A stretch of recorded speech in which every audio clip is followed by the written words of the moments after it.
Саламатсыздарбы, урматтуу телекөрүүчүлөр. Эфирде сөздөн ишке программасы. Берүүнү мен Тарыел Чуңгулов алып барам. Бүгүн студияда мейманда өлкөнүн саламаттык сактоо министри Алымкадыр Сабиржанович Бейшеналиев келди. Эгерде сиздерде саламаттыкты сактоо тармагына байланышкан сурооңуздар болсо, азыр эфирден көрүнгөн телефондордон сурооңуздарды узатсаңыздар болот. Шаардык телефон 0312 67 04 76-га телефон чалуу менен кайрылдыңыздар. Ал эми 0550 30 01 42 WhatsApp номерине жазуу түрүндө жөнөтсөңүздөр болот. Анда эмесе маегибизди баштайлы. Студиябызга кош келдиңиз.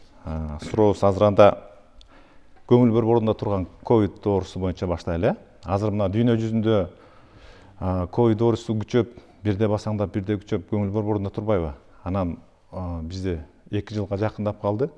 Ошол 2 жылдык мөөнөттү анализдеп алганда азыр кандай акыбал? Кооптоно турган шарт барбы же тынчылап өтөбү дегендей? Мынакей биздики 1 жыл 9 ай болуп калды ковид оорусу менен ооруп атканга. Эми ковид оорусу башталганына 1 айдан кийин 2 жыл болот. Ошол кезде биз 3 толкунду өттүк. 3 толкунду өттүк. Биринчи толкунду баардыгыбыз 2020 жылы июнь айындагы эң каргашалуу деп аталып калды. Себеби ал кезде ооругандардын да саны көп болуп, ошол кезде биз дагы дүйнө жүзүндө дагы бул кандай вирус экенин көбү билбей, бая дарылаганда көп катачылыктардан кетип, ошондой эле саламаттык сактоо министерствосу, ошондой эле өкмөт дагы буга даярдык болбогондон биз көп адамдарды, атагы чыккан инсандарыбызды жок кылып алдык. Андан кийин экинчи толкуну ноябрь декабрда болду, үчүнчү толкуну июлда болду. Биз аларды ошол дүйнө жүзүндөгү окумуштуулардын айтканы боюнча бул вирустун кайсы органдарды заражение кылат экенин бүт баардыгы билип алып туруп, биздин дарыгерлерибизди да даярдадык. Азыркы кезде 33 000ден ашык дарыгерлер ушул ковид оорусун дарылаганга үйрөнүштү. Ошондой эле биздин мурдакы эгер больницалардагы көп койкаларыбыз тиги ушул ковид-19 оорусун дарылаганга ыйгарыштырылган эмес эле. Азыркы кезде биз 1 жылдын ичинде баардык аймактарда инфекционный больницаларды ачтык. Дагы эгер көбөйүп бараткан болсо, башка отделенияларды ачтык. 1 жылдын ичинде биз 3 инфекционный больница курдук. Бул Бишкекте, Ошто 100 койкалуу и нарында 75 койкалуу. Ошондой эле 75 койкалуу Нарын шаарында куруп, азыркы кезде иштеп атышат. Азыркы кезде көп өлкөлөрдө ковид оорусунун 4-чү толкуну болуп атат. Көп өлкөлөрдө локдаун болуп, жабылып, тиги тойканалар жабылып, кафе, ресторандар жабылып атат. Ошондой эле мектептер жабылып атат. А бизде болсо өзүбүздүн экономикабызга карата биз жайында дагы 3-чү волна болуп атканда дагы тойканаларды жапкан жокпуз, базарларды жапкан жокпуз. Ошондой эле Ысык көлдөгү болгон биздин туристический сезонду абдан жакшы биздин жарандар иштеп, мурдагы жыл иштей албай калгандар иштеп, жакшы өздөрүнүн баягы материалдык жактарын оңдоп алышты. Азыркы кезде көп суроо берип атат, эмне үчүн башка кошуна өлкөлөрдө, башка жакта 4-чү волна болуп атат, биздики болсо ушул сентябрь, октябрдан баштап азая баштап бир күндө бир 50-60-70ке жакын оору катталып атат. Алар дагы жеңил өтүп атат. Биринчилерден болуп, бунун эсеби мен ойлойм саламаттык сактоо министерствосу ошондой эле дарыгерлердин бир жылдын ичиндеги көрсөткөн результаттарын азыр берип атат.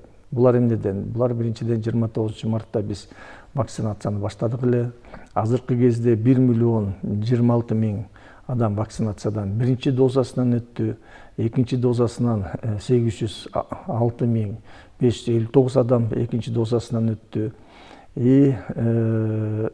Биздин медиктердин бардыгы дарылаганды жакшы билип, эгер кокус кайсы жерде оору пайда болуп калса, ош жердегилерди барып кай жактан жугуп калды, бул школдон жуктубу, же тойканадан жуктубу, же семинардан жуктубу, же эгер үйүнөн жукса, ош жерде жана контактный лицолорду андан ары жукпаганга токтотуп калып атабыз. Ошон үчүн азыркы кезде мындай башка өлкөлөрдө болуп, бизде жок болуп атат. Эми мен ойлоп атам, азыр бизде шайлоо болуп атат, элдер топтолуп атат. Ошону да биз баардык жагын ушул биздин шайлоо болуп атканга алгоритм киргизгенбиз. Биздин азыркы кездеги талапкерлерибиздин баардыгы билет. Ошол биз киргизген алгоритмдерди сактап алса, кандайдыр бир биз чараларды көтөбүз. Бул үч эле нерсе: маска тагыбыз керек, дистанцияны сакташ керек, анан кийин колду жакшылап антисептик менен же болбосо суу менен жууп коюш керек. Ошол менен. Азыр бизде телекөрүүчүдөн суроо бар экен.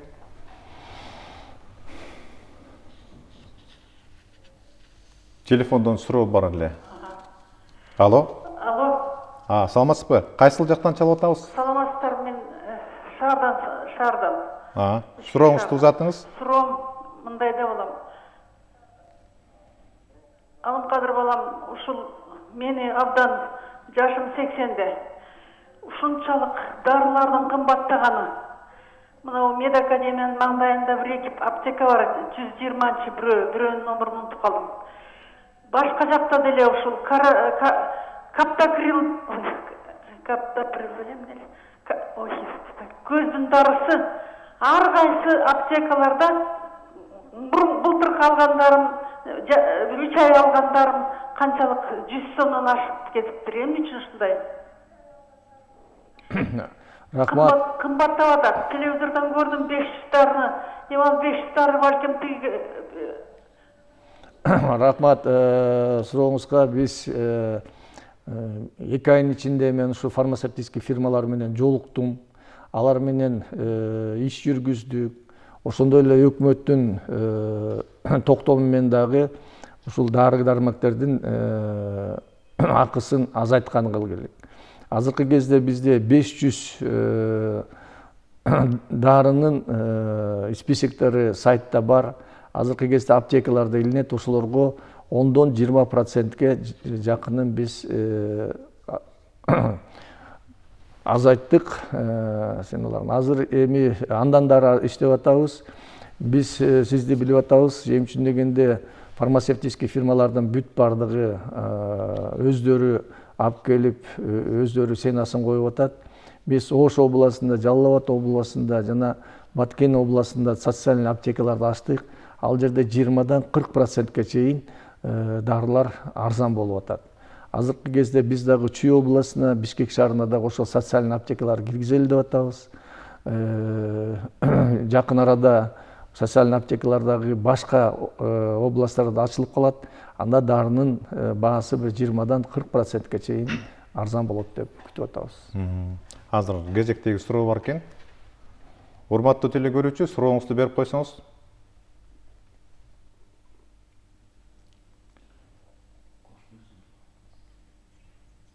Сүйлөңүз. Сурооңузду узатсаңыз. Алло. Угатабыз. Ооба, угатабыз сизди. Сурооңузду узатсаңыз. Жүрөккө иштен коюлуп атат азыркы учурдачы. Алло. Иштен. Ошонун баасы 230 миң болуп атат. Ошонун баасын азыр чирсе болобу, же болбойбу? Өтө кымбат болуп атат. Башын тактап кетсеңиз так угулбай атат сиздики. Кайсы эмненики, эмненикин баасын деметсе болот. Жүрөк боюнча кан тамырында иштен деп берип. Түшүнөм. Ошонун баасы 230 миң экен. Ошондон да ылдый түшүрсө болобу, болбойбу? Азыр бааларды түшүрүп атат да, аркада атпайбы? Рахмат сурооңузга. Биз мынакей биздин президент Садыр Нуркожоевич Жапаровдун тапшырмасы менен мен 29 ноябрда былтыркы жылы Туркияга 3 жолу барып, биздин кыргыз турецкий клиникасын аштык, достук деген. Бул өзү Фучи көчөсүндө турат. Ал жерде стендтин баасы бардык эмеси менен, обследоваться менен $500 туруп атат. Азыркы кезде дагы мынакей бардыңыздар билесиздер, биздин кардио хирургиясында дагы мен директорду алмаштырып, жаңы директор койдум. Ага да биз тапшырма бердик. Алар дагы ушул стендтин баасын түшүрүп атат. Ошондой эле кардиологиядагы абдан чоң коррупция болгон экен. Ошол жерде биз текшерип, аларды дагы азыр директорун биз алып атабыз, бирок өз жактагылар эмнегедир созуп атат. Ошол жерде дагы биздин сиз айткандай стенд кое турган аппаратураларыбыз бар. Эгер ушул биз 2 жердегини 3 жерде Бишкекте ачып алсак, анын баасы бир арзан болот. Эми үчүн дегенде башка жактагы частный клиникалардын бүт бардыгы ачылып, алар болсо өзүнүн ошол стендтерди болсо $2,5–3,5 миң чейин көтөрүп алышып, тиги фирмалар менен сүйлөшүп алышып, сиз айткандай жүрөгү ооругандардын абдан кыйнап атышат. Буну биз жакын арада чечебиз. Азыр ушул темага улай эле суроо бере кетсем да, мына WhatsApp номерден да көп суроолор келип атат. Бизде боору ооругандар дайыма чет өлкөгө асмандаган акча коротуп дарыланып келишет. Качан Кыргызстанга ылайыктуу оорукана саласыздар дейт. Дагы эле мынакей айтып кетсем, азыркы кездеги бизде ошол Фучи көчөсүндө достук клиникасы ачылды. Ал жерде Турциядан келген 30 хирург, биздин 30 хирургдар дарылап атышат. Мурун эгер ошол боор оорудагы альвеококкоз, рак печени болсо, башка өлкөгө барып, же болбосо пересадка болсо, башка өлкөгө барып дарыланып, ал жерде бааларын билесиздер, $25–30 миң чыкчы. Азыркы биздин ошол клиникага келип обследоваться этиңиздер, ал жердеки обследованиясы бардыгы абдан арзандатылган. Эми үчүн дегенде биз өзүбүз карап прайс-листтерди койгонбуз. Анда кезекте дагы суроо бар экен. Саламатсызбы, урматтуу телекөрүүчү, сурооңузду узатсаңыз. Саламатчылык, мен суроо берейин дедим эле. Катуураак сүйлөсөңүз. Чалып атам Бишкектен. 74-тө кемпирмин. Мен суроом тиги 47-чи колония барбы? Ооба. Эмнеге прививка жасабайсыңар деп суроо берейин дедим эле. 3-4 кишиге эле жасап койду дейт, анан жасаган жок дейт. Негизи ушул жабык жайлардагы негизи эле жабык жайларда 47 биринчиден бизге баш ийбейт, ал деген ошол түрмөлөр эмесине. Экинчиден биз вакцинабыз азыркы кезде 3,5 миллион биз вакцина алып келдик. Бүт бардык адамдарга биздикине жетет. Мен бул эфир бүткөндөн кийин ошол жабык 47 мекеменин звонить этип, главврач менен сүйлөшөйүн. Эми үчүн алар вакцинацияны өткөрбөй атат. Себеби биз бардык ишканаларга айтып атабыз. COVID-19 жеңиш үчүн бул адамдардын вакцинациядан өткөрүш керек. Негизи эле ушул темага улай. Бардык абак жайлары, эркиндиги чектелген аймактардагы адамдардын бардыгы вакцина эмдеп алганга укугу бар да, толук. Башка эгерде башкалар угуп отурчу болсо. Укугу бар. Себеби биздин конституцияда жазылгандай болуп, алардын эрки ажыратылганбы, ажыратылганбы, ден соолугуна ошондой дарыланууга, ошондой эле операцияларды кылганга укуктары бар. Ошон үчүн ошондой эле вакцинация кылганга да укуктары бар. Мен муну эртеңден баштап мына эженин суроосун көрүп, эмне үчүн ушул жабык колонияларда вакцинация өткөрүлүп атабы, өткөрүлгөн жокпу, ошону биз билишибиз керек. Себеби бизге бергенде сайтыбызга кирип атканда сиз туура айттыңыз. Сайтыбызга кирип биз бирден баста бир жолу республиканский же болбосо 2 республиканский штаб өткөрүп атканда кайсы жерде канча мугалим, врачтардан бардыгы вакцинацияны алды дегенди алып турчубуз. Бирок жабык колонияларын биз ала албайбыз. Бирок буну сиз айткандан кийин мен бул вопросту мен өйдө көтөрөм. Көңүл борборуңуз каласыз, Көңүлүбүз калабыз. Бизде кезектеги телефон чалуу бар экен. Саламатсызбы, урматтуу телекөрүүчү? Сурооңузду узатсаңыз болот. Сизди угуп атабыз. Саламатсызбы, Алимқадыр Бейсеналиевич. Саламатсызбык. Мен сизге суроо берейин дедим эле. Нарындан Шалбатам, Нарын областынан. Ана Моригил, азыркы убакта Моригил шаш тумоонун күчөп турган убагында больницаларга кабыл алып атпайбы? Ошол мезгилде баардык дары-дармектердин баары сатыкта болуп атат да. Жана системалардагы, шприцалардагы бүт баардыгы сатыкта болуп атат. А ушулар акча каралабы же болбосо пациенттер өздөрү алып барып салдырышыбыз керек беле? Рахмат, сурооңузга. Азыркы кезде ушул кыш мезгили келип атканда биздин балдардын простудный, ОРВИ, респираторный заболеваниялар көбөйүп атат. Ар бир региондордо, ар бир областтарда биз ушул балдардын госпитализациясына отделенияларды ачтык. Азыркы кезде мен дагы айтып коеюн, эң көбү бизде Бишкек шаарында болуп атат. Ал жерде дагы 2 балдар больницасын ачтык. Алар мынакей бир дем алыштан бери иштеп атат. Бул 7-чи микрорайондо 7-чи деген балдар больницасы, мурунку центр, диагностика центр дегенди биз чоң 240 месталуу балдар больницасын ачтык. Ал жерде дагы азыркы кезде иштеп атат. Сиз айткан суроого бардык азыркы кезде больницаларда сиз айткан шприцтер, дары-дармектердин бүт бардыгы бар.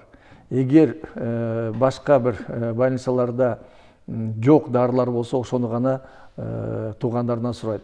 Ошон үчүн биз бардык больницаларды текшерип атабыз. Эмне үчүн мынакей балдар келгенде ал дарыларды сатып кел деп берип атасыңар деп. Эгер сиз ушул кайсы больница экенин айтып койсоңуздар, мен эртеңден баштап эле комиссия жөнөтмөкмүн. Себеби биз бүт бардык больницаларды контролдоп атабыз. Андай болбойт. Дары-дармектер бүт бардык больницаларда жетиштүү. Бул Нарын облусунан чалды. Нарын облусун көзөмөлдөсөңүз болот. Дагы мына ушул дарылоо маселесине келгенде, Кыргызстанда мобилдүү клиникалар келбедиби? Кандай шарт менен алынып келди? Алар элде кыдырып тейлейт дедиңиздер. Кандай шарт менен тейлейт? Бир аймакта канча күн болот? Кийинкисинде качан өтөт дейт? Мынакей Садыр Нуркожоевич Жапаров өзү ноябрь айында мага тапшырма берип, эмчүн дегенде мобильный клиника бизге Араб өлкөсүнө беребиз деп бергенине 3-4 жыл болгон, 14-жылдан баштап. Бирок эмнегедир билбей калдык, туруп калган. Мен барып Турцияга барып 6 айдын ичинде ошол мобильный клиниканы чогултуп, мобильный клиниканы алып келдик май четинде. Бирок бизден зависит этпей ошол Исламский банктан экен, ошол жактан кагаздарын бүтүргөнгө кармалып калып, мынакей бир демалыштан бери мобильный клиника Кемин районунда ачылды. Кемин районунда ачылганда бул мобильный клиника 8 отделение. Бул жерде кан тамырлары оорусу боюнча көздү дарылоо, жүрөктү дарылоо, ич агарындарды дарылоо, гинекологический, стоматологический бүт баары ачылды.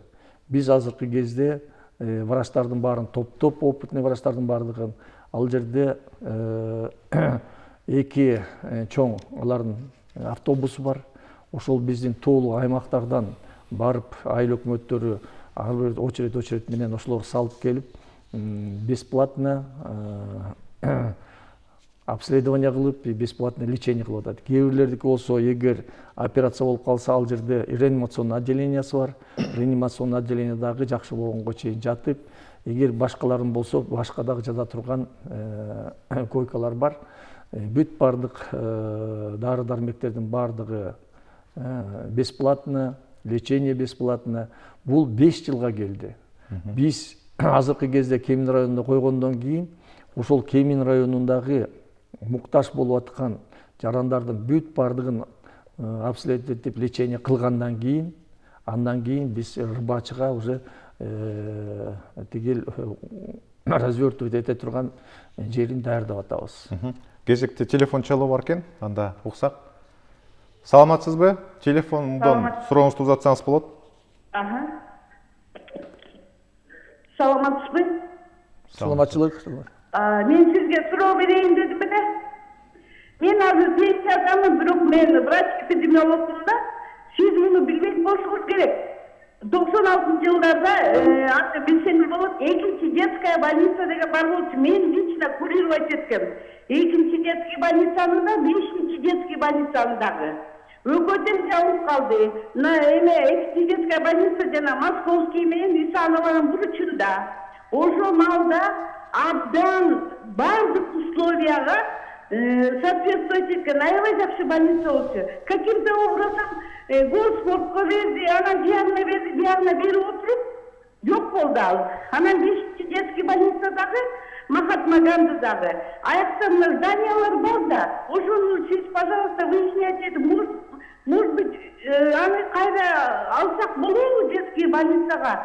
Ошону байкап көрбөйсүзбү эгер мүмкүнчүлүк болсо. Помещениялар сонун болчу. Ошол маалда бүт бардык требованияга соответствовать эткен. Анан сиз айтып атасыз, 30 жылда эки эле больница болду деп. Жок, буну, наверное, не в курсесиз. Сиздин сурооңузга рахмат. Сиз туура айтып атасыз. Могу 30 жылдын ичинде жаңы больницалар курулган жок. Болгон больницалардын болгон кээ бир поликлиникаларды арзан бага эле сатып ийиштир. Биз азыркы кезде көп жерлерин, көп зданияларын алып атабыз, биринчиден. Экинчиден, сиз айткан больницаларды мен билем, алар да сатылып кеткен. Эртеңден баштап мен тапшырма берейин, аларды дагы өзүбүзгө алса болобу, же болбойбу, же баягы закон жагынан уже кеч болуп калдыбы, аны билбей атабыз. Азыркы кезде сиз айткандай ошондо Бишкек шаарында дагы 2 айтып кеттим, 2 балдар ооруканасы ачылып атат. Ачылды, иштеп атат. Мен ушул WhatsAppка келген суроолордон дагы сизге узатып турайын, кыска-мыска жооп берип турсак, ушул 3-чү балдар ооруканасынын акыбалы качан оңолот? 40 градус менен 3-4 саат күтүп, оңдой берди болгондо араң коридордон орун тийип жатат. Эч бир шарт жок дейт. Анан дагы бир суроо келди эле, эгерде биз чет элден инвестор тартып келсек, ушундай ооруканаларды курсак, кандай жеңилдик болот, мамлекет кандай карайт деп. Сурооңуздарды түшүндүм. 3-чү оорукана азыркы кезде абдан көп балдардын баягы обращениясы болуп атат. Себеби Бишкектеги жашагандардын бардыгы эле температура болуп калса эле ошол жерге алып келип атышат. Өзүнүн жанында жаткан поликлиникага каратпай эле больницага кечинде абдан көп очередь болуп калып атат. Биз муну чечиш үчүн ошол жердеги эле 7-чи микрорайонду айтпадымбы, дагы бир балдар больницасын ачтык.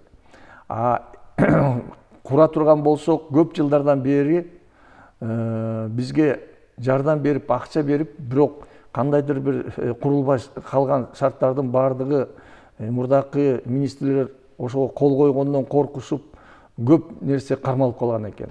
Азыркы кезде мынакей жакын арада уже башталды, 2 чоң больница башталып атат.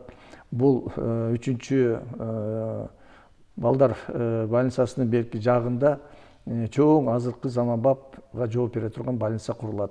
Ал 1 жыл, 2 жылдын ичинде курулуп бүтөт. Эгер сиздер айткандар, эгер инвестиция тартып келсе, биз дайыма биздин эшигибиз ачык. Биз келип кандай шартта курат экенин, ошол биздин шартка туура келсе, биз уруксат беребиз. Кезекте дагы телекөрүүчүбүздөн суроо бар. Саламатсызбы? Саламатсызбы? Сурооңузду узатсаңыз болот. Алымқадыр Сәурдевич. Саламатсыздар. Саламатсызбы. Біз алысқы Нарын облысының Ақтала районының ақсақалдары өткен іске қайрылдық елем. Ол ең алысқы райондарды медициналық мекемелерге өріштім. Борборды шефка алып, айрықша кардиологияны, терапия борборының магистерін. Кез-кез бір ұчырменен қарап тұраласып, шындай болса жақсы болат эле деп бір қат жолдадық эле, алдыңыз бы? Рахмат сурооңузга. Алгат сиздин Акталас районунан алып эле келем. Эртең мен жардамчылардан сурайм. Сиздердин сурооңуздарды мен чечкенге аракет кылабыз. Кезектеги суроолорго өтө берейин. Анда мен жаш дарыгермин, жумуш издейин десем вакансия тууралуу маалымат жок болуп жатат. Саламаттык сактоо министрлигинин сайтында ушул сыяктуу маалыматты илип коюшса жакшы болот эле. Кимге кайрылсам болот дейт? Бизде саламаттык сактоо министрлигинин сайтында биз кайсы жерде кандай врачтар керек экенин биз жазып берип атабыз. Себеби биздин Кыргызстанда 13.699 дарыгер иштеш керек. Бүгүнкү күндө 10.000ге жакын дарыгер иштеп атат. 3.900га жакын дарыгерлер бизде керек. Биздин Бишкек шаарында, анан Ош шаарында гана бардык больницалардагы дарыгерлердин ставкалары толук. Калган райондордо, региондордо бардык жерде бардык специальность боюнча дарыгерлер жетпей атат. Ошон үчүн мен эртең дагы жаңыртып, кайсы райондо, кайсы жерде кандай специальностьта место бар экенин берем, сиздер ошол кайрылсаңыздар болот. Кезектеги суроого өтөйүн. Анда ошол медицина кызматкерлеринен абдан көп суроо келип жатат. Мурда баягы иш учурунда ооруп калгам коронавирус менен, бирок компенсация ала албай калган дейт. Ошол эле бул жерде тез жардамдын айдоочуларынан компенсация төлөнөбү же төлөнбөйбү дейт. Августта ооруган айдоочуларга дагы эле төлөнбөй жатат. Автобазанын директору саламаттык сактоо министрлиги төлөбөйбүз деп жатат. Качан төлөнөт дейт. Анан Ысык Ата районунда качан компенсациялар бересиздер? 2020 жыл өтүп кетти деп бербей жатышат дейт. Мен министр болуп келгенде 100ге жакын эле дарыгерлерге компенсация берген экен. Себеби ал кезде 5 майда 20 жылы өкмөттүн токтому чыккан экен. Комиссия түзүлгөн экен. Бардык аймактардан ошол протоколдор келип 8 эле киши ошолорду карап жетишпей атыптыр. Биз ошолордун баарын карап өтүп, декабрь айында бүт бардын кайрып бердик. Кээ бир баягы шартка туура келбегендерди экен. 11 январда мен приказга кол койдум. Азыркы кезде ар бир аймакта главврач өзү комиссия түзүп, өзү текшерип, ал красный зонага кирди беле, ал тиги ошол дарыгер ошондо иштеп атканда жуктуруп алдыбы, же тойдо жүрүп жуктуруп алдыбы, же болбосо базарда жүрүп жуктуруп алдыбы, ошонун бүт бардын комиссия өз толугу менен текшерип туруп бизге жөнөтүп атат. Бизде саламаттык сактоо министрлигинде акча бар.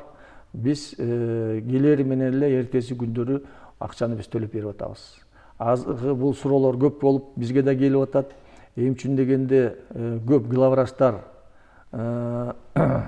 комиссиялар өзүнө баягы ответственность албай бизге жумшап коюп атат. Себеби дегенде ал жерде перечень документов бар. Ошолорду мүмкүн толбой калып аткан болсо, себеби мурунку убакта главврачтын шофёруна деле компенсация берип койчу экен да. Ошондордун баардыгын биз алып правоохранительный органдарга бердик, алар текшерип атат.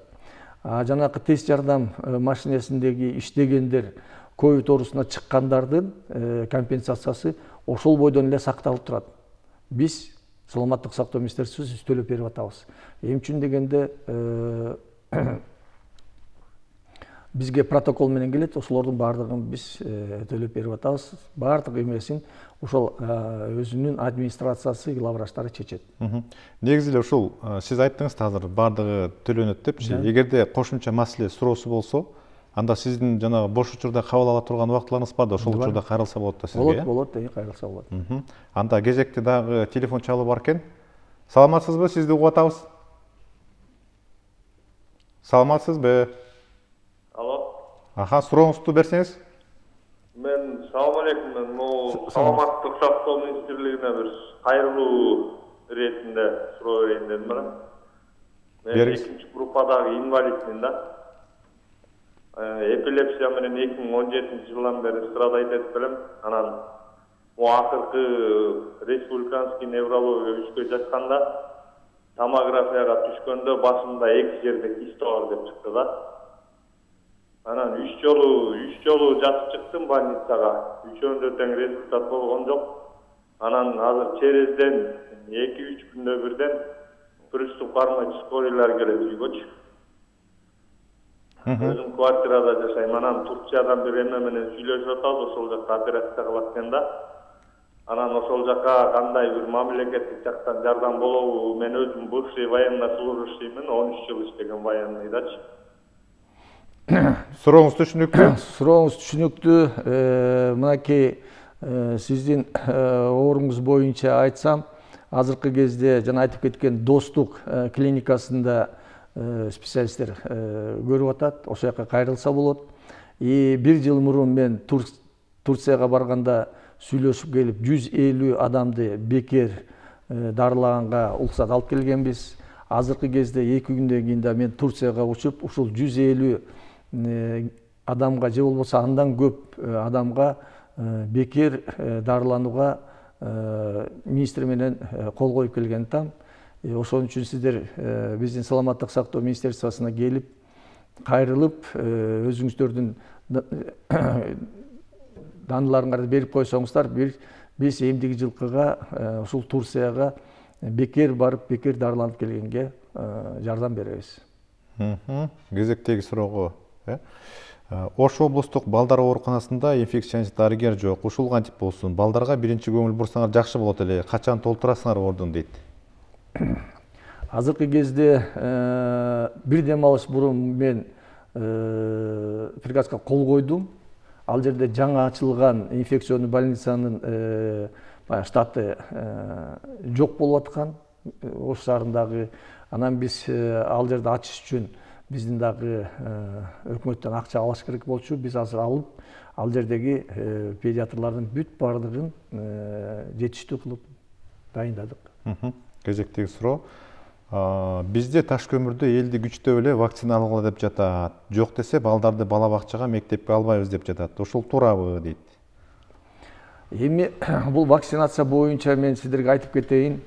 Биздин 100 жыл мурун оспа, чума, полинефрит, башка оорулар бар болчу. Аны биз кантип жеңдик? Аны биздеги жаш балдарга өзүбүздүн төрөлгөндөн кийин баягы графиги менен биз вакцинациядан өтүп, азыркы кезде биз кандай оор экенин аларды унутуп койдук. Ошондой оорулардын бири бул COVID-19 болду. Муну жеңиш үчүн бүт бардыгыбыз биз вакцинациядан өтүшүбүз керек.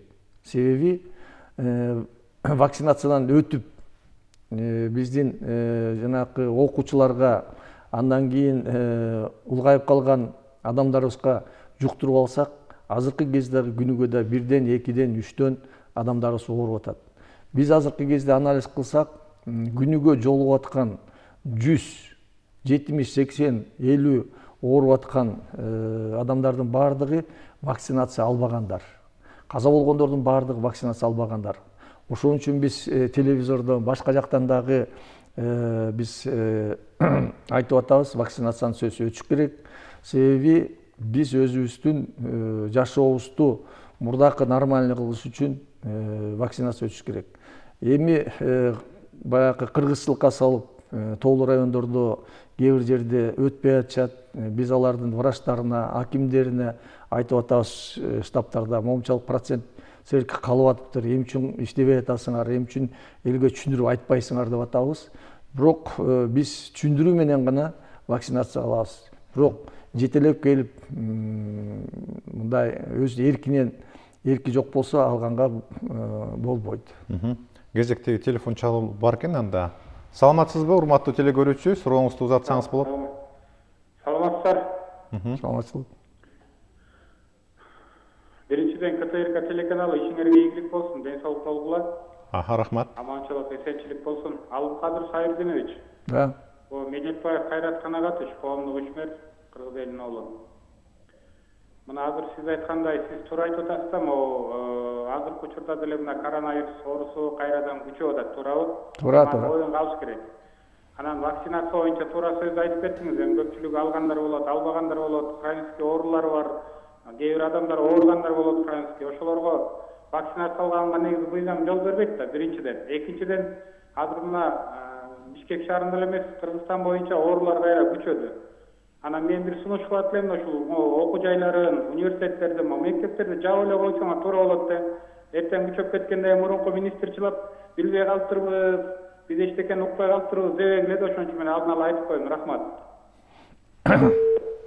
Бул сурооңузга рахмат. Азыркы кезде мен айтып кеткендей бардык өлкөлөрдө күчөп атат, бизде дагы кичине күчөп атат. Бирок былтыркыдай кылып биз мектептерди, эгер вуздарды жаап алсак, 1 жылдын ичинде, 1,5 жылдын ичинде билим берүү жагынан абдан биз аксап калыптырбыз. Себеби баягы онлайн окуйт дегени менен бир үйдө бир телефон бар болсо, үйдө бир 4-5 бала болсо, бир демалышта бир эле жолу окуп калып же окубай калып, ошо бойдон билими абдан төмөндөп кеткен. Экинчиден, биз жаап койгондон кийин алар болсо өзлөрүнүн үйлөрүндө жүрүп, ошондой эле биздин экономикага көп зыянын келтирет экен. Себеби ата-энеси жумушка бара албай калат экен. Ошонун баардыгын биз ойлонуп туруп, вакцинация менен кылып эле, андан кийин мынакей эмчүн бизде аз болуп аткан себеби, бир жерде оору болсо эле, катталып калса, ошол оорунун контакттарынын бүт баарын биз чогултуп, андан ары күчөтпөгөнгө аракет кылып атабыз. Кезектеги суроого өтөйүн анда. Кытай вакцинасы менен Россияга чыга берсе болобу? Вакциналагандар 2-3 жылдан кийин кыйналат деп жатышат, ушул чынбы? Вакцинаны эми жыл сайын алабызбы? Кийин дагы бекер болобу же акча төлөйбүзбү дейт. Азыркы кезде бизде 6 вакцина бар. Бул AstraZeneca менен Pfizer. Бул вакцинаны алсаңыздар, бүт бардык өлкөгө чыга берсе болот. Спутник менен менекей биз дагы жакында эле алдык. Спутник Light алсаңыздар, бул биздин Россияга, Казакстанга, Өзбекстанга, то есть ушул өлкөлөргө ушул сертификат менен чыкса болот. Кытайдан болсо Sinopharm менен Sinovac келди. Алар дагы ВОЗ немесине кирип, аларды дагы сертификатын алсаңыздар, Кытай, Турция, Россия, башка өлкөлөргө дагы өтсөңөр болот, бир эле Европага өтө албайсыздар.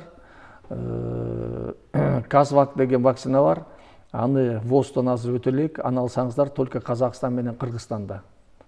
Мен айтып атам, азыркы кездеги вакцинаны ойлоп тапкандар айтып атышат, 8 айдан 1 жылга чейин эффективность бар. Андан кийин ал чүп аратат деп. Чүп келгенде баягы антитела деп коет, ошону тапшырып, эгер ал 3-төн 3,5-дан ылдый түшүп калса, анда кайра повторный вакцинация алыш керек. Мен ойлоп атам, 1 жыл, 1,5 жылдан кийин дагы биз вакцинаны алабыз. Аңгыча биздин окумуштуулар, дүйнө жүзүндө окумуштуулардын баардыгы азыркы кезде иштеп атышат, ар кандай вакциналарды ойлоп таап атышат. Мурдакыдай эле башка мен айтып кеткен инфекционный больниц оорулардай эле бир эле жолу бир турмушта кылына турган эле вакцинаны окумуштуулар таап чыгышат. Анан дагы жооп берип койсом, биздеги вакцинация дайыма бекер болот. Ушул вакцинация боюнча азыр берип атышат. Жылып кетти. Саламатсызбы? Мен ковидке каршы вакцина алгам, азыр грипп жүрүп атат дейт. Ковидке каршы вакцинадан кийин ушул сасык тумоонун вакцинасын алсам болбойт деп атышат. Ушул туурабы дейт. Ковид оорусунун вакцинасынан кийин эгер азыр грипп ооруп аткан болсоңор, ал кезде вакцина алганга болбойт. Эгер силер оорубасаңар или ооруп бүтсөңөр, грипптин вакцинасын алса болот. Казакстан өздөрү чыгарган вакцинаны бизге жөнөтүп атты эле, алгандар болуп жатабы дейт. Кызыккандар барбы? Мен айтып кеткендей, Казвак вакцинасын алып атышат. Ал дагы эми үчүн алып аткан себеби, ал дагы жана биздин Россиянын Спутник Винин мындай ошонун образесинде кылынган вакцина. Дагы бир кезектеги суроо, дарыгерлердин кагаз толтурган иши абдан көбөйүп кетти. Ушуну азайтып, андан көрө дарылоого убакытты кененирээк бөлсөңөр болот эле, ойлонуп көргүлөчү дейт. Бул абдан туура. Биз азыркы кезде цифровизация деп коет, ошолордун баардыгын биз киргизип атабыз. 1-2 айдын ичинде баардык больницаларга, баардык поликлиникага киргизебиз. Бул дагы биздин уже базабыз бар, бирок баягы экономикабызга кайрылыштуу, биз өкмөткө кайрылганбыз. Өкмөт бизге акча бөлүп берсе, баардык райондордун больницаларында компьютеризация кылабыз, цифровизация кылабыз. Бишкек шаарынын жарымы уже электронный здравоохранениега өтүп калды. Кезекте телефон чалуу бар экен. Саламатсызбы? Сурооңузду узатсаңыз болот. Саламатсызбы? Сурооңузду бере берсеңиз. Алло. Угуп атабыз. Саламатчылык. Мен министр мырзага кайрылсам. Кайрылыңыз. Айта бериңиз. Көлдөн чалып атам, Ак Суу районунан. Анан мен өзүм 60-ка чыккан кишимин. Анан паспортумду жоготуп үйдө. Анан вакцина алайын десем, паспортум жок деп вакцина эметпейт экен. Анан мен паспорт жоктор алууга болбойбу. Укугу жокпу, кандай ушу министр мырзадан уксамбы дедим эле. Рахмат. Мен эртең эле ушул Ак Суунун главврачына чалам. Себеби сиздин же башка документиңиз болсо, же болбосо айыл жашаган жериңизден справка алып келсеңиз, ушунда тургун десе, ошол боюнча вакцинация алсаңыз болот. Ушул маселени дагы жалпы элге түшүнүктүү кылып айтып койсок да, эгерде паспорту жок болсо, кандайдыр бир шартта жоготуп ийсе, бирок тезден алыш керек болуп атчу болсо, айыл өкмөттүн справкасы менен келип ала берсе деле болобу? Айыл өкмөттүн справкасы менен ушул жерде тургун, жашаган тургуну деп. Же болбосо жана аттестаты болсо, же болбосо кандайдыр бир документи болсо, бул киши Асанов же Үсөнов десе, ошого вакцинация алса болот. Себеби биздин баягы сайтка кириш үчүн ал кайсы жерде, кайсы районда, кайсы жерде жашап атканы бизге сөзсүз керек. Кезектеги суроо, медакадемияны бүтүргөн студенттер эмне үчүн ординатураны акча төлөп окушат? Жаш адистерди колдоп, аларды тышка кетирбей кармап калуу үчүн акы албай окутса болбойбу? Баардык жерде жаш адистер айлыгы аз, мамлекеттен колдоо жок, башка жактарга кетип жатышат дейт. Бизде саламаттык сактоо министерствосы жылга бүткөн медакадемиядан эле ошол Оштон мед факультетинен бүткөндөрдүкү, бул биздин мамлекеттик учреждение. Кандайдыр бир количествосын биз бюджетныйга өткөрүп берип атабыз. Бирок бүт бардыгына акча төлөп клинический ординатураны бесплатно өткөргөнгө азыркы кезде саламаттык сактоонун дагы, өкмөттүн дагы каражаты жетпейт. Кезекте суроо бар экен анда. Саламатсызбы? Урматтуу теле көрүүчү, сурооңузду берсеңиз болот. Урматтуу министрге суроо бергим келип атат. Мен Таластан чалып атам. Таласта санитация кызматкери 2020 жылдын октябрь айынан бери СКП чоң автожол постунда командировочный албай атат ушунга чейин. 2 жолу министерствого чалсак, министрликте турат, кол койбойт, чечилет деп койду. Ушул маселени карап берсеңиз. Так угулдубу сизге? Угулган жок, бирок билип атам, 2 жолу командировкага келиптир, командировочный төлөбөй атат дейт. Меники эртең жумушка же чалып, же болбосо баягы контактный телефондорубуз бар, ошого билдирсеңиздер, мен эмне үчүн командировка төлөп атканын изилдеп берейин. Анан бизге абдан көп суроолор ушул Ош облустук ооруканасы мисал келтире кетиштир. Бейтаптар төлөгөн акча ачык айкын эмес, прайс лист деген жок. Ар кимден ар кандай акча алып жатышат. Дарыгерлер базардагыдай сүйлөшүп жатышат. Улуулар акчаны көп алып, жаңы келген адистер 7000 сом эле айлык алып жатышат дейт.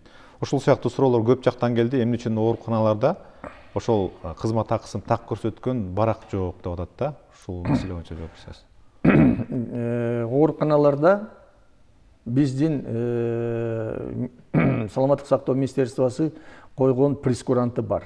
Ал деген сурасаңыздар ооруканалардын поликлиникасында жана жеринде илинип турат же врачта болот. Эми үчүн дегенде анализ берип атканда, ошол эле УЗИ өтүп атканда, гастроскопия өтүп атканда же анализ берип атканда ошол жерде сиз сурасаңыздар ошол жерде жазылып турат канча төлөш керек. Экинчиден стационарга жаткандан кийин операция кылган же башка манипуляциялардын бүт бардыгы бекер. Себеби баары бир деле азыркы кезде айлыкты биз көтөрдүк. Мурунку айлыкка караганда азыркы кезде 2 эсе өйдө алып атышат. Дагы көтөрөбүз. Себеби дарыгерлер дагы мукташтык болгон үчүн ошого барып атат го деп биз ойлоп атабыз. Мунун убакыт гана бериш керек. Убакыттан кийин биз ошол бекер иштеп, ошол биздин дарыгерлердин эмгегинин акысын көтөрүп берсек, алар өздөрүнүн ошол иштеген ордуна сыймыктанып иштегендей кылабыз. Кезектеги суроого өтөлү анда. Саламатсызбы? Сурооңузду узатсаңыз болот. Алло, саламатсызбы? Саламатчылык. Абдыкадыр Бейшенович, сиздин ишиңизге рахмат, ушул убакка дейин алып келген ишиңизге. Биз өзүбүз 1-чи группадагы инвалидбиз. Элестигин 2-чи группадагы инвалид. Жалгыз эле балабыз бар. Ушул сердце позвоночника болуп төрөлгөн. Ушуну жал больницасына барып көрсөтсөк 1150 сом акча алып атат. Жыл сайын мына вот быйыл 4-чү жыл.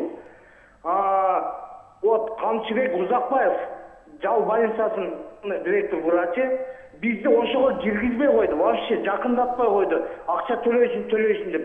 Бул бала 6 жашка чейин бекер деп иште сурасак бесплатно дейт. Үстүнө барсак акча төлөйсүң, потом көрөбүз. Атак көрбөйбүз. Ушуну карап берсеңиздер. Анан сиздин адресиңиз борбордун кайсыл деген жайгашкан сактоо министринин неси, ошол адрес биз ошол жерге барып айтайлыкчы. Рахмат. Сиздер 1-чи группа, 2-чи группадагы инвалидтер, 6 жашка чейинки балдар бекер дарыланышат. Бекер бая больницага жатат. Эми үчүн акча сурап атканды себеби эгер биз билип калсак аны эметебиз. Сиз айтып кеткен Узакбаевди мен жумуштан алып таштадым. Азыркы кезде ал жерде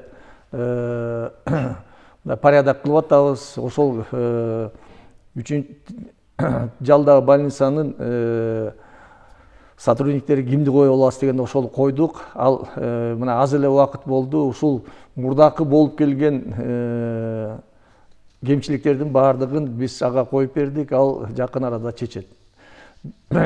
Биздики болсо Токтогул 1-де, Тоголок Молдо 1-де министерстводабыз.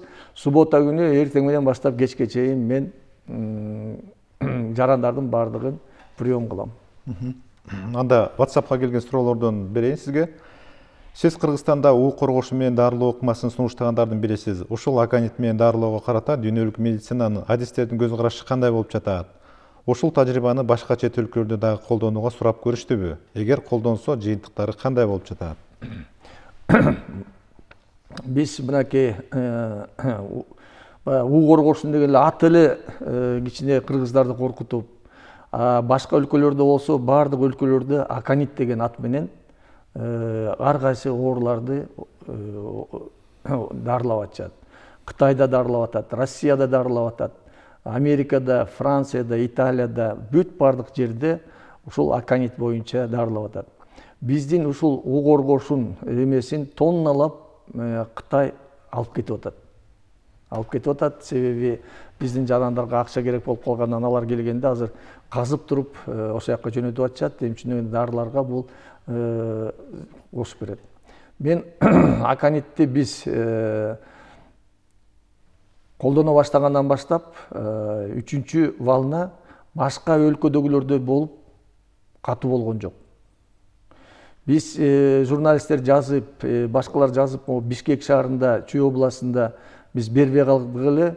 Ушул 3-чү волнада карап көрсөңүздөр Бишкек шаары менен Чүй областы көп оорулар болду, көп адамдар каза болуп калды.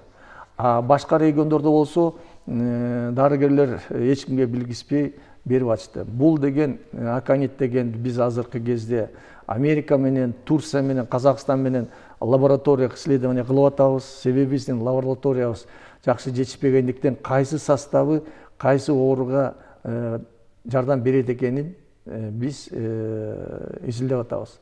Бул Аканит боюнча биздин ата энелерибиз бир кылымдан бери лечение кылып келаткан. Азыркы кездеги рак оорусу боюнча 3-4 стадияны ушул Аканит менен биз лечение кылып атабыз. Биздин саламаттык сактоо министерствосуна бирден башта 2-3 киши келип, ошол кайсы жерден алса болот деп. Дагы мен айтып кетейин, кээ бирлер айтып калып атат, ошол Аканиттен осложнение болду деп. Мен сиздерге как министр катары айтып коем, биз лечение кылгандан Аканиттен бир да киши осложнение болуп, же бир да киши каза болгон жок. Мурдакы реанимацияга түшүп калган осложнение болгондор бул мурун эле ушул рак оорусу боюнча уу коргошунду алып келаткандар, же болбосо мустак ичип алышты, же болбосо көп ичип алып ошол реанимацияга түшүп алышты. Ар бир случайда биз баягы изилдеп көрсөк, биздин баягы биз берген дозада эч качан осложнение болбойт и каза да болбойт. Кезекте суроо бар экен анда. Саламатсызбы? Угатам. Сурооңузду берсеңиз болот, угатабыз. Айта бериңиз. Саламатсызбы, урматтуу министр. Саламатчылык. Сизге менин мындай суроом бар эле. Жана Айта бериңиз. Долбуурларга кандай ооруп барсак дагы, Африкадагы жанагы кымбат баалуу фирмалардын дарыларын жазышат. Рецептечи жазып берсе, ошого чек койсоңуз болобу? Ушул боюнча да бир суроо келди бул жакта. Эмне үчүн жанагы анализ тапшырганда Баневскийдин лабораториясына жөнөтчү доктурлардын көпчүлүгү дейт да, ошого да кошумча. Азыркы кезде биз ушул мамлекеттик лабораторияларда анализдерди кылганга бардык шарттарды түзүп берип атабыз. Оорулар болсо Баневскийге же Юрфага же башка жака жөнөткөндө ал жерде фамилияларын жазып жөнөтүшөт. И ар бир анализден, ар бир баягы Юрфага жөнөтүлгөн компьютерный томограф же УЗИден алар бонус алышат. Ошон үчүн дарыгерлер өзүнүн чөнтөгүн ойлоп ошол жака жөнөтүп атышат, же болбосо өзүнүн аптекасына жөнөтүп атат. Бардыгын убакыт берсеңиздер, мунун бүт бардыгын биз оңдойбуз. Кезектеги суроого өтөйүн. Алыскы аймактарга адис дарыгерлер качан жетет? Майлы Суу шаарында педиатр, гинеколог жок. Төрөт үйүндө дагы дарыгер жок, башка аймактарга жөнөтүп жатат. Маселени чечип бергилечи. Башка районго барып көрүнүп келип атабыз дейт. Азыркы кезде бардык райондорго, алыс райондорго биз медакадемиянын клиник координаторлорун ошол кезде жок дегендерди жөнөтүп атабыз. Мурдакка караганда азыркы кезде медиктер жетиштүү болду. Бирок алар баягы жаш медиктер же болбосо окуусун бүткөндөр же клиник координаторлор. Эмне үчүн медиктер ошо аймактарда жетишпей аткан себеби биринчилерден болуп баягы зарплатасы аз болгондуктан, экинчи ал жерде жашоого условиясы жакшы болбогондуктан биз акимдер менен, губернаторлор менен сүйлөшүп атабыз. Акимдер жаш дарыгерлер келсе, аларга жашаган жерин таап берип, ар кандай условия түзүп калып атышат. Биз болсо депозит врача деп коет, ошол 38 000 сомду кварталына биз төлөп берип атабыз. 175 мынакей быйыл врачтарды биз алыскы аймактарга ошол депозит врача менен жөнөттүк. Алар ошол жерге барып 3 жыл сөзсүз иштеш керек. Эгер алар иштебей калса, ошо депозитте чогулган акчасы берилбей калат деп, азыркы кезде бүт бардыгы аймактарда иштеп атат. Сиз айткан Майлуу Сууну мен дагы текшерип көрөм. Главврач менен эртең сүйлөшөм, кандай кесиптер врачтар жетишпей аткан болсо, ошол жакка биз жаш врачтарды жеткиргенге аракет кылабыз. Анда эмесе бизге берилген убакыт дагы аяктап калды. Бизде сөздөн ишке программасында саламаттык сактоо министри Алымкадыр Сабиржанович Бешиналиев болду. Сөздөн ишке программасы негизи дүйшөмбү, жекшемби күндөрү кечки саат 8-де чыгып турат. Керектүү сурооңуздар болсо, ошол убакытты кармап сурооңуздарды узатсаңыздар болот. Анда эмесе сиздер менен коштошолу. Студияда мен Тариел Чуңгулов болдум. Саламатта калыңыздар.